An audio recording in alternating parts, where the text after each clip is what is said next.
of the key ways that we protect metadata is essentially, as often as possible, we have our users connect to us over an unauthenticated channel.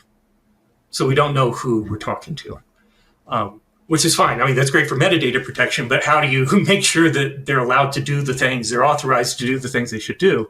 And that's where the zero knowledge proofs come in. Welcome to Shielded, the last line of cyber defense by PQ Shield, the podcast where we are moving the conversation around post-quantum cryptography from the why to the how. I'm Joe Lintzen, your host, and I'm here to guide you through the challenges, innovations, and solutions that will help your organization stay secure in the quantum era. Let's future-proof your defenses together. Today, we're joined by Rolfe Schmidt, research engineer at Signal Messenger, to explore the intricate challenges of migrating a global-scale, privacy-focused messaging platform to post-quantum cryptography. Unlike many large corporations with vast resources, Signal operates with a lean team, yet they've taken bold steps to future-proof their encryption protocols against the looming quantum threat.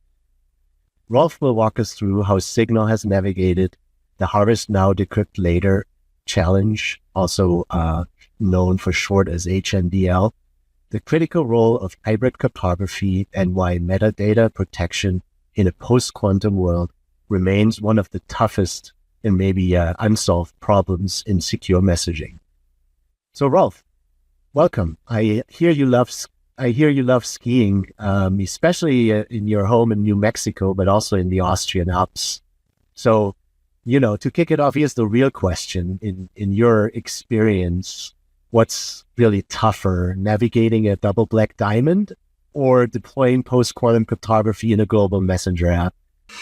Well, yeah, how to compare those two? Like diving down a steep bump run, it's just fun. Like I'm a kid in a playground, right? But yeah, still, even on a gentle slope, like getting that perfect turn is elusive.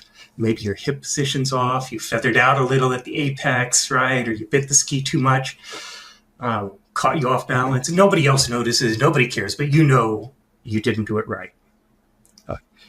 Deploying crypto at Signal, you have to make the perfect turn every single time because people depend on it. And at scale, like this is a big weight to bear. Yeah, I'm a middling skier, right? No big deal. I mess up, it's on me. But we can't mess up like that at Signal. So fortunately, I'm working with a world-class team. So, albeit a small team, as we heard, right? I think you refer to yourself as an engineering department of one. Good. Perfect. So yeah, so I guess that leads us into the initial question. Of course, Signal operates under an entirely different set of constraints. If we compare it to some of the very large tech giants, right? As we spoke about it, limited resources, yet massive user base, and certainly the driving force behind Signal is the uncompromising security first philosophy that really filters through everything you do. So what would you say? How do these constraints shape your personal, but also as an organization, your approach to post-quantum security, maybe compared to organizations with bigger security teams and much deeper pockets? Yeah, so, I can't say I'm sure what other organizations are doing. I imagine that people are doing things differently. And just like us, everybody's trying to figure out how to approach this. But one area where I suspect our constraints and our situation makes our approach different is that we don't have a team dedicated to the post-quantum transition. We don't have any individual that's leading a post-quantum transition. The post-quantum transition is part of our regular product development workflow. So how does that work? No matter what, quantum computation or not, we always have to be looking around us and asking, what are the biggest threats to our users' privacy? Right? What tools do we have to combat those threats, and how are we going to deploy those limited resources to use the tools and protect our users the best way we can, no matter what? In that context, too, when we look at the emergence of quantum computing, we don't see one giant monolithic threat that needs to be addressed. We see threats all over our application, all over our services. Some of those are big, and I'm sure we're going to talk about some of the biggest ones here in a bit. Some are small. Some have straightforward solutions. Some have, reasonable solutions to figure out. Some we still don't know the answers to. But we have to take all of that together and continually assess, well, what's the best use of our resources? What do we solve first? And those solutions are going to go into the product development roadmap, just like anything else. Yep. So was it then maybe some of that threat analysis that you just explained, was that what led you to approach Harvest Now, Decrypt Later protection as your first priority, or is there more to it? Yeah, absolutely. I mean, let's step back to early 2023 for that, when we decided, pre-standard. Yeah, this is when we decided we're going to go forward with our first Harvest Now, Decrypt Later deployment. And, what did the world look like then? Well, the entire internet effectively was subject to Harvest Now, Decrypt Later attacks, right? An attacker could just collect all network data, have a quantum computer later decrypt everything we're saying, every website we visit, and so on. But in particular, all of our users' messages, media, call contents, we're all subject to that. So, when I said we ask these questions, like, what are the biggest threats to our users' privacy? That's a huge one. Okay, but we were pre-standards at that point. But at that point, also, MLChem, then known as Kyber, was already in round 3 of the NIST standardization process. It was based on years of research. The standard itself had seen extensive scrutiny. There was a clear risk that it was going to change before finalization. That happened to us. But did we feel like a major risk that it was insecure or broken in some important way? No, we didn't really see that. Also, we saw we could put together a protocol that was a small change for existing handshake protocol, reasonably efficient, not a big engineering effort. And we could prove that even if Kyber was completely broken, that this new protocol wouldn't take away any security guarantees from our current users. So, no risk to our users' privacy, some risk to our resource allocation. That's kind of a no-brainer, right? The amount of protection we could get for that cost is something we just felt we had to do.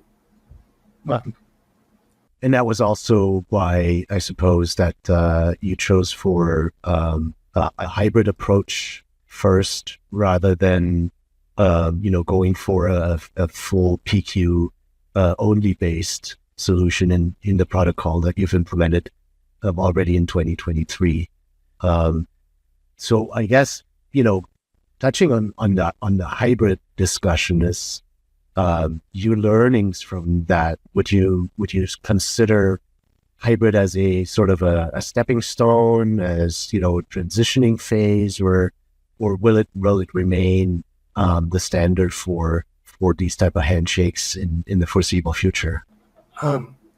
Let's say I think that hybridization is going to be around for a long time, even after this post-quantum transition. So what should I say? I mean, for us, we have different constraints from others, I think, because we refuse to take away security guarantees from our users. And from the start, we provided elliptic curve Diffie-Hellman-based security guarantees. And we're not going to remove those. But we wanted the Harvest Now, Decrypt Later protection, and absolutely, we are on the path towards eventually a fully post-quantum secure messaging protocol. But if we're doing that and we can't take away the elliptic curve guarantees, we have to do hybrid, right? And we are not going to take away the elliptic curve guarantees until they seem to be meaningless. So when we're in a world where, hey, somehow elliptic curve Diffie-Hellman is easy to solve because of preponderance of, available quantum computers and so on, then why would we bother keeping it in? But, a little thought experiment. I have no idea what the crypto world is going to look like 50 years from now, but I expect we're still going to have crypto systems whose security proofs rely on the existence of some hard problems, right? And I also expect cryptanalysts are going to be trying to attack those assumptions, and we're going to be worried about it. Yeah. And so if you have a hybrid solution that depends on assumption X and Y and both need to be broken, which is something we're learning how to design very well thanks to the post-quantum transition, well, that really lets you sleep better at night, doesn't it? Like, it's not a fire drill when something goes wrong, because something will go wrong. It'll let you. But you've made those preparations with, without the firefighting mindset, right? You've made those preparations with somewhat of a, yeah. So I guess the other topic that oftentimes comes up when we talk about hybrid, in that answer might be slightly different if we're talking about MLChem or MLDSA on the signature side, but specifically for the handshake protocol, did you see any performance impacts by switching over to hybrid? Is that something that moved the needle, or? So the performance, the computational performance of MLChem is fine. It's fast, and we do these handshakes very rarely too. So that's not so much of an issue. I'd say the performance concerns come in two parts. One is the bandwidth that imposes on our users, because now our handshake messages were quite a bit bigger. But it's not terrible. It's still acceptable. And maybe one of the biggest notable costs is that it produced a significant increase in our storage costs, because our users are uploading 100 Kyber keys at a time, Kyber public keys at a time for distribution for these handshakes. And that is, a substantial increase in our storage budget. But so there's more of an impact on that side of the equation than there is. Yeah.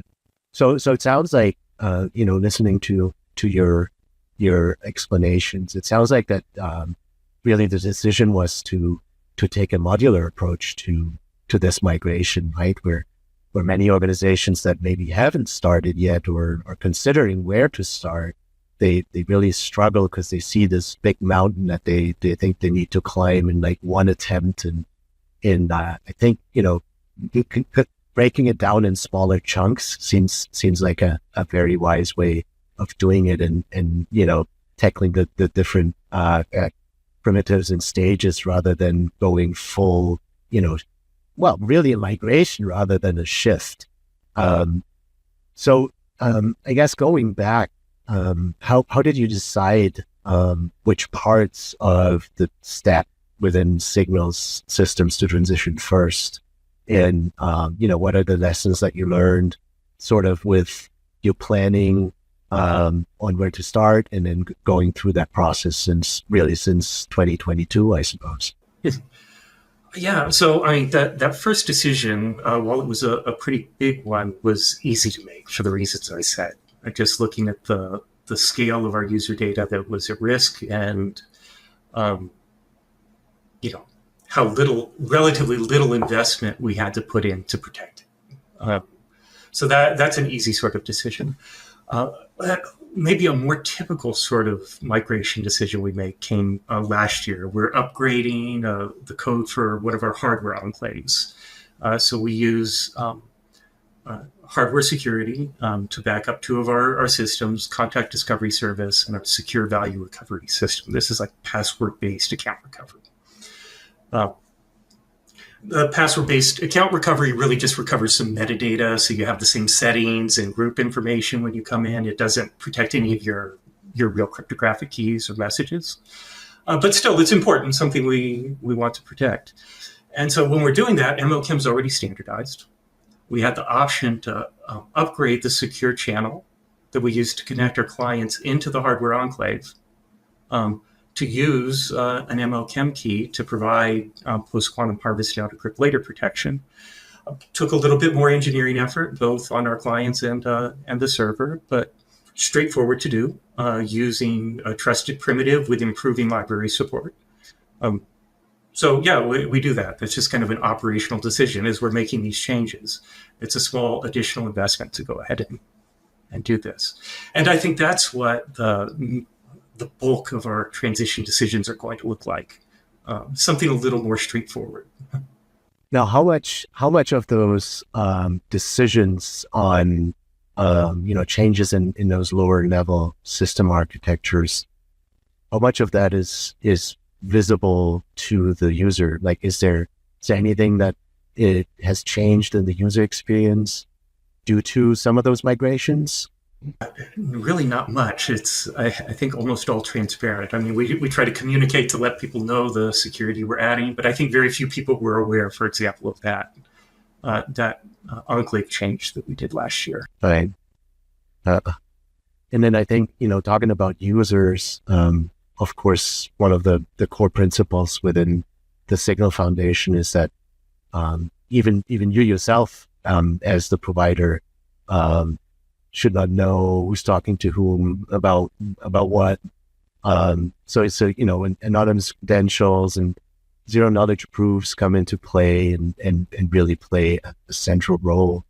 And I guess if you take those and look at the PQC migration, is there an extra challenge that is posed to that approach? And how do you transition those privacy preserving tools? If you find someone who knows, please put them in touch. No, this is a real pain point. No, there's been tremendous advances in post-quantum zero knowledge proofs, right? We're still seeing progress, right? We will get there, and there's the things, I think there are places where we could use currently available tools today. Obviously, we're talking about before how, we were wondering whether it was too much of a risk to go out with Kyber round 3 before standardization. And now we're talking about things that nobody's even talking about standard. Right. Yeah. It's even further ahead. Yeah. As it is, as we see it, like the tools that are available today are nowhere close to being able to work as a drop-in replacement for what we have. Hybridization makes it even trickier because, like, zero knowledge proof, sure, I can send you an elliptic curve based proof and a lattice based proof side by side. And, I have to know both secrets in order to prove both things. So, like, the soundness of the proof works in a hybrid way. But zero knowledge is different because if either one of those is weak on the zero knowledge side, then we're in trouble. And it's hybrid is a different game. Yeah. Then the whole house falls together. Yeah. And this is a real challenge because you alluded to it, but like one of the key ways that we protect metadata is essentially, as often as possible, we have our users connect to us over an unauthenticated channel, so we don't know who we're talking to, which is fine. I mean, that's great for metadata protection, but how do you make sure that they're allowed to do the things, they're authorized to do the things they should do? And that's where the zero knowledge proofs come in. That at some earlier time, over an authenticated channel, we gave them a credential. And they give us a zero knowledge proof that they hold a credential issued by us that authorizes them to do the thing they're trying to do. It's a really neat pattern, but expensive to do on every connection with existing post-quantum zero knowledge proof tech. There is one place, though, where I think there's progress we can make. We're actively exploring it. And that is inside our private group system.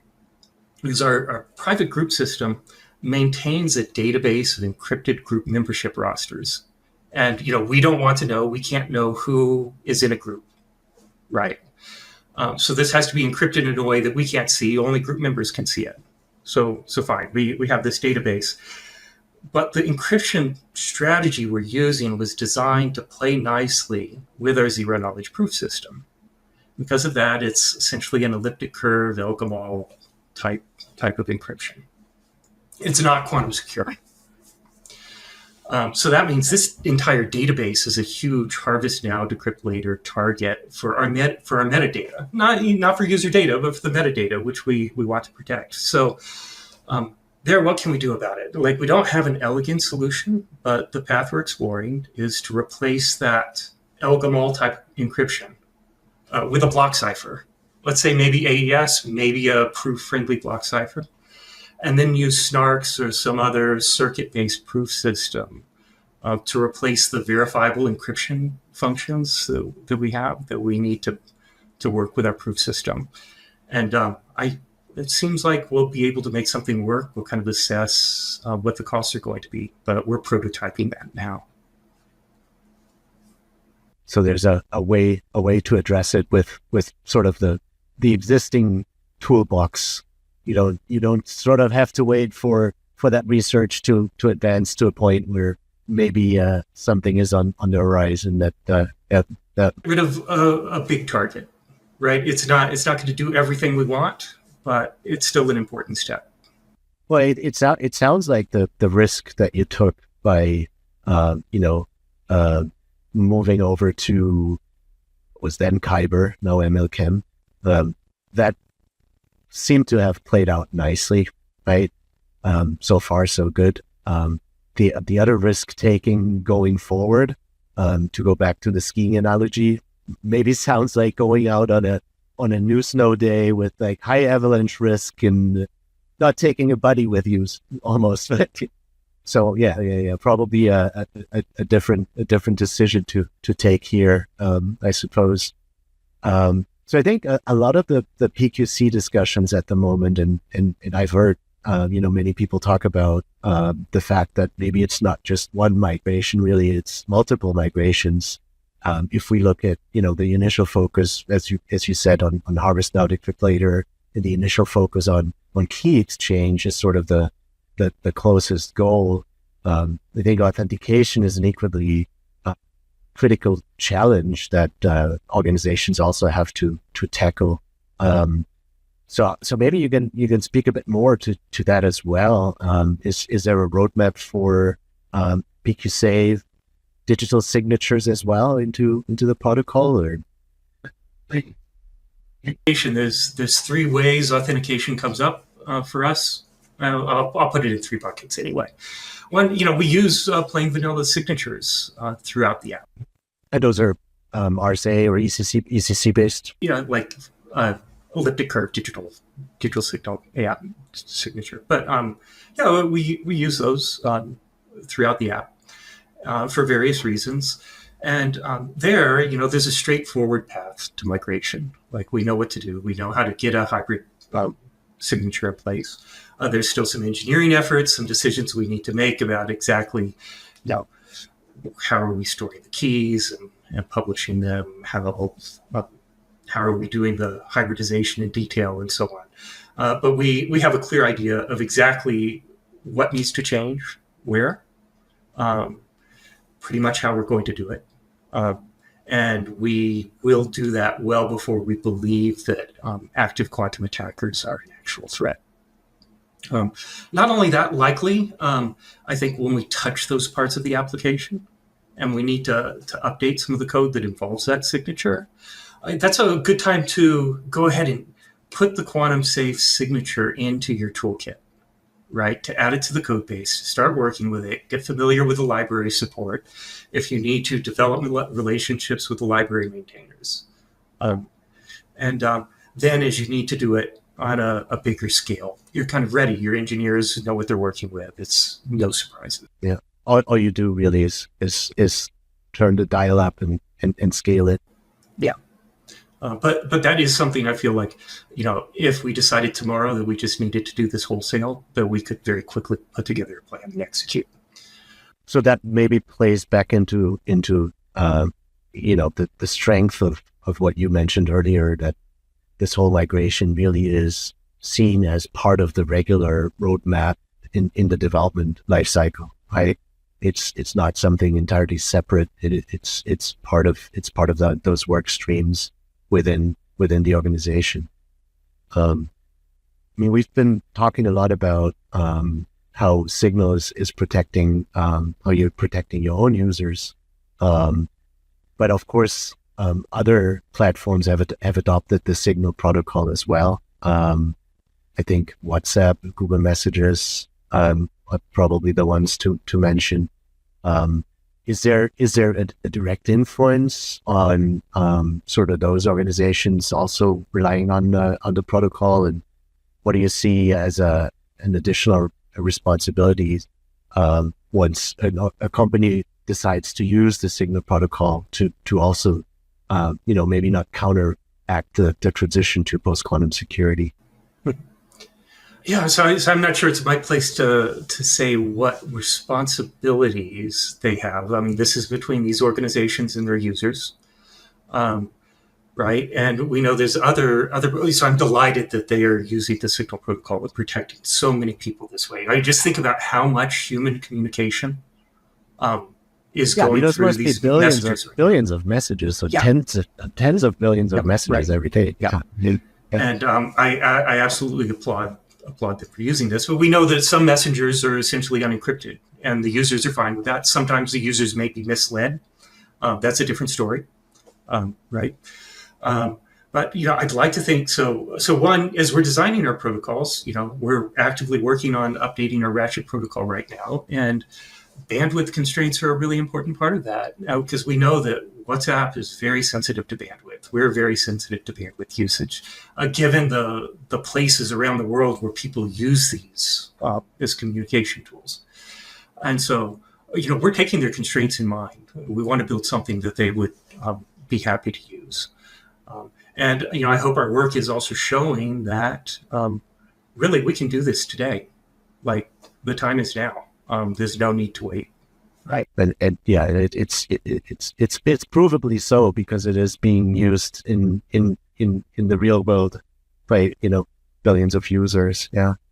Since you mentioned the ratcheting protocol that you're working on, maybe explain a little bit on what that entails and why this is an exciting next step for the migration. Oh yeah, right. So let's start. This big change we made a couple of years ago with PQXDH. That's our post-quantum handshake protocol. Like I said, it provided harvest now, decrypt later against like bulk attacks if anybody's scanning the whole network. But there's a couple of things it didn't do. First thing it didn't provide full post-quantum security. So an attacker who has a quantum computer today could still compromise the protocol. But also, it didn't provide harvest now, decrypt later protection after somebody's phone was compromised.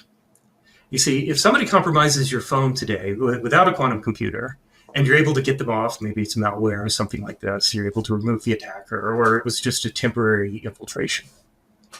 Then after you and I exchange a couple of messages, our session's going to heal. So even though the attacker was able to read the stuff on your device now, we're going to generate new randomness, new keys. The session heals itself, and that attacker, everything's going to look indistinguishable from random again after we exchange a couple of messages.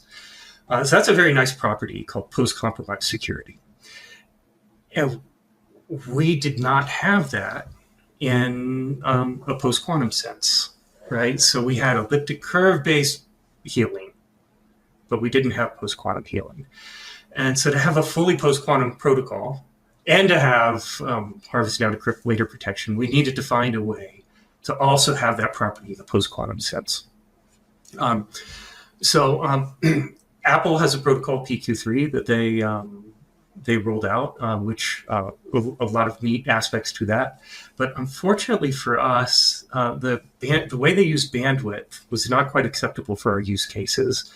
A lot of our users have linked devices that are offline for long periods of time, and there's some details in the way Apple solve some problems in that protocol that could have our users sending very large post-quantum keys with every message they send to an offline device and have a dramatic reduction in service. That was a problem we needed to solve.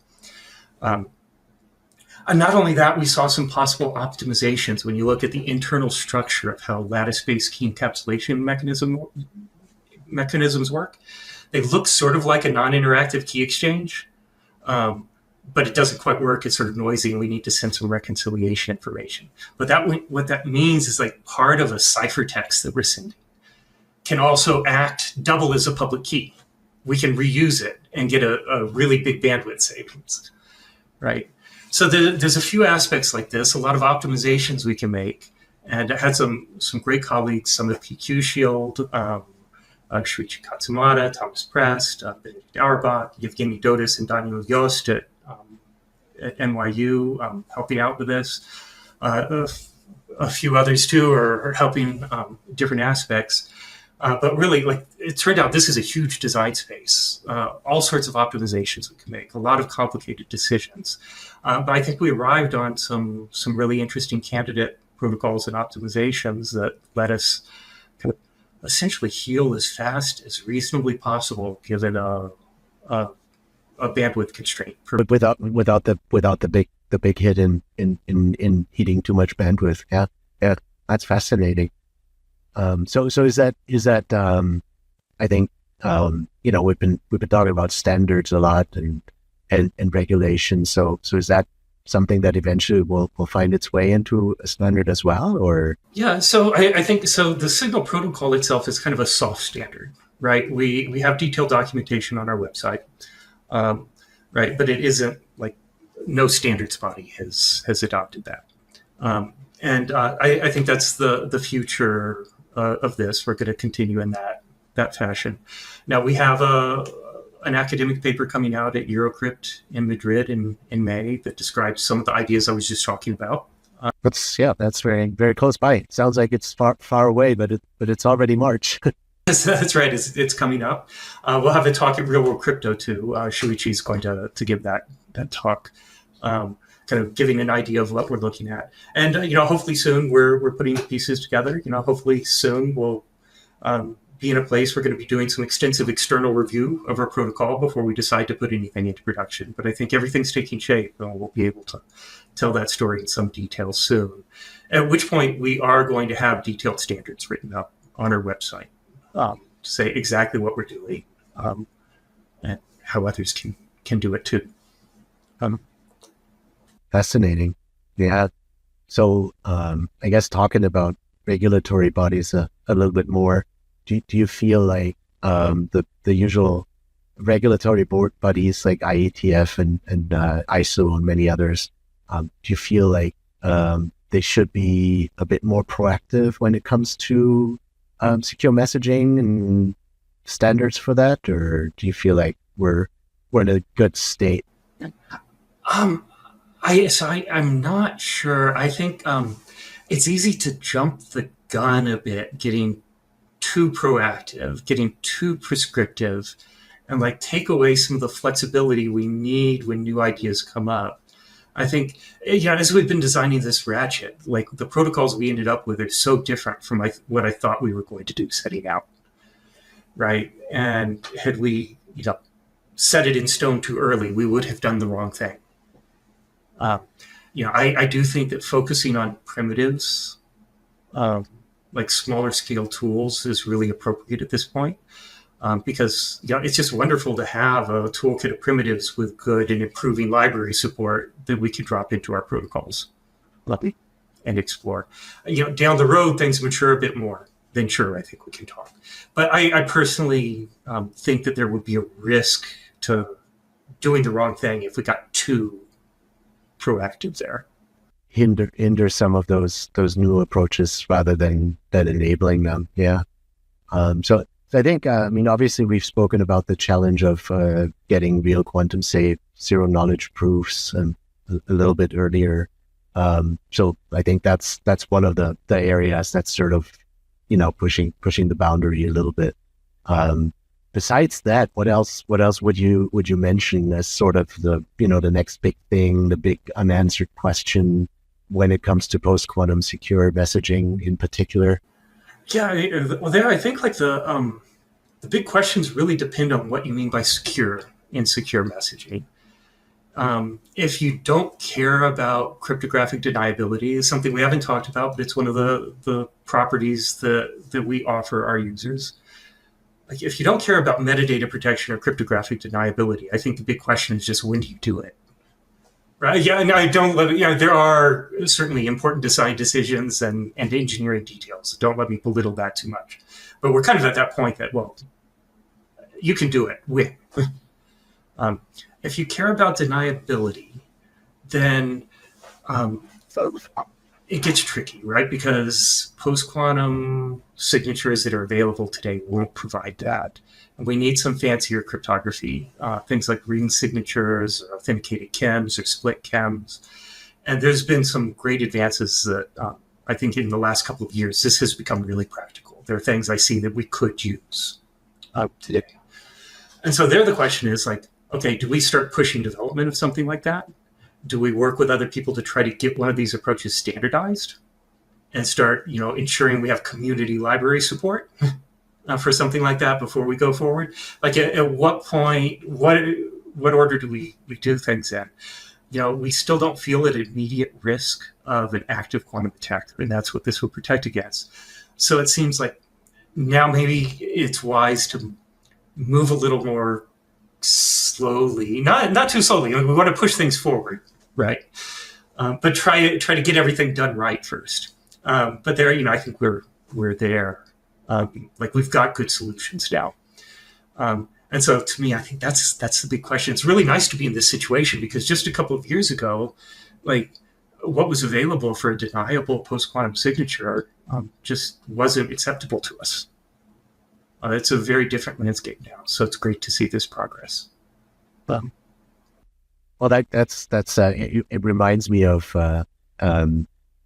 someone I spoke with, a CISO in the healthcare space, and when talking about the PQ migration, he said, envision yourself on the boat, and there's like alligators attacking from all sides, and you only have the resources to fight the alligator that's closest to the boat, so you focus on that one first. Yeah, there's others coming, but you kind of keep them for when they're much closer, much more immediate damage. Yet you still want to keep an eye on them because obviously they're moving and things might change almost overnight. So I guess Rolfe, given the experience in kicking this migration off early, what are sort of the three main recommendations you would give organizations that are maybe much further behind on their quantum readiness journey, maybe even just getting started? And what are those three things that you'd say, well, focus on those for the next 12, 18 months and you still get a head start? Yeah, I think one of the first things to do is just inventory your use of public key cryptography. Like find out like what are you up against? Where do you use it and why? And when you've got that, ask yourself, if any one of these or if any subset of these were compromised by a quantum attacker or a Harvest now Decrypt Later attacker, what will be the consequences to my organization? Right? When you go through that exercise, I think this sort of modular approach I've described before, like it's just going to jump out at you. You're going to say, okay, no, that's interesting. We know what to do here, but that can wait. Oh, this is a big problem. We need to think about that. Here's an unanswered question. We need to escalate, right? I think most organizations aren't going to find many unanswered questions. Like the post-quantum crypto research community has really done a fantastic job. And we've got a great set of tools out there. But that's absolutely the first thing I would do. Just find out what you're up against. Inventory, prioritize. Right. Well, and I think it's interesting that when you say inventory, you say inventory, not just finding all the keys in your systems, but also, I think you said the why, right? Why am I using these and for what? Like, what am I doing with these, right? So to also look at a little bit, one step further to look at the purpose of those, and then hopefully the migration steps will present itself from that exercise and asking all those right internal questions. I'd say there's another thing I would say. In the event that you find yourself in a situation like we have where there aren't available answers, then really try to reach out to the research community and collaborate. We've had fantastic success with that.